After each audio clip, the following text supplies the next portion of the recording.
Seul on va plus vite, ensemble on va plus loin. Une expression qui illustre parfaitement les CUMA, c'est-à-dire les coopératives d'utilisation de matériel agricole. Depuis 2008, entre Brumath et Truchtersheim, ils sont 9 agriculteurs à avoir sauté le pas pour travailler ensemble au sein de la CUMA de la Rosée. Une innovation sous le signe du travail collaboratif.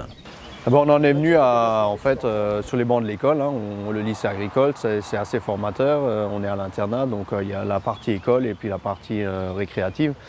C'est là qu'on apprend à se connaître, c'est là qu'on sait d'où on vient, c'est là qu'on commence à comparer nos exploitations et puis petit à petit, le lycée agricole finit, on retrouve des exploitations assez individuelles où on se retrouve seul ou avec les parents et ce sentiment d'être seul posait un problème par rapport à ce qu'on avait vécu à l'école et suite à ça, on a commencé à faire entre amis le chantier de fenaison en commun qui après a débouché sur la création d'une CUMA. Alors contrairement au fonctionnement traditionnel d'une CUMA qui finalement est une copropriété et chacun utilise le matériel, là on est plutôt dans l'intégration avec les chantiers en commun.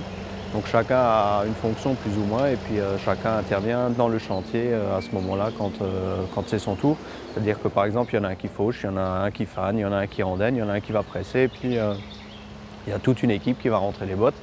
On se rencontre avec l'expérience, les 7 ans qu'on a passé ensemble. Au début c'était économique et humain, l'humain est venu par après quand on a appris à se connaître et l'humain maintenant est prépondérant. C'est-à-dire que quand on fait des réunions, on a des ordres du jour, on parle pendant 2 heures de l'ordre du jour et puis finalement la réunion dure 4 heures voire 5 heures parce qu'on parle de plein d'autres choses. On parle qu'est-ce que tu vas semer comme engrais vert, on parle tiens moi j'ai des problèmes chez les vaches, j'ai ça en ce moment. Moi quand je suis seul, je pense, je réfléchis et je trouve une solution que j'estime être la bonne. Mais quand vous êtes 9, vous pensez à 9, chacun a une solution. Et finalement, ça permet d'ouvrir le débat. Et finalement, quand une solution ou une décision est prise à 9, là, on peut dire que c'est la bonne solution. Donc l'objectif, c'est vraiment déjà d'avoir du matériel performant qui puisse répondre à nos demandes et à nos attentes. Et derrière ça, de faciliter aussi le temps de travail, donc d'avoir un temps plus réduit par rapport à un temps en individuel et donc un gain derrière aussi en termes de temps personnel. Pourquoi pas demain aller carrément sur un assemblement commun, par exemple au niveau des prairies, ce qui veut dire que tu achètes tout le matériel en commun et tout le monde participe à l'ensemble.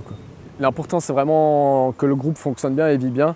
Et ensuite, on peut avoir vraiment des projets novateurs. Alors, on parle beaucoup de matériel. C'est vrai que là, on échange beaucoup aussi en réunion sur les derniers résultats que chacun a au niveau de ses élevages. S'il y en a qui a des choses qui vont bien, il le présente. S'il y en a un où il y a des choses qui vont moins bien. C'est vrai qu'on essaye aussi de trouver des solutions à ce niveau-là en commun. Donc, au-delà du matériel, c'est vraiment un échange de procédés ou de techniques de production. Si à l'origine de chaque CUMA, il y a la force et l'envie de travailler ensemble des agriculteurs, tout autour il existe des facilitateurs pour assurer la réussite du projet, notamment à la Chambre d'agriculture de la région Alsace qui met à disposition un conseiller spécialisé en agriculture de groupe. Et donc nous on est là pour les réunir et pour les organiser. C'est-à-dire que dès l'instant où ils nous appellent pour un projet, ils ne savent pas trop comment ça peut s'organiser. Donc nous on est là pour leur donner de la méthode et pour qu'ils aillent au bout de leur projet.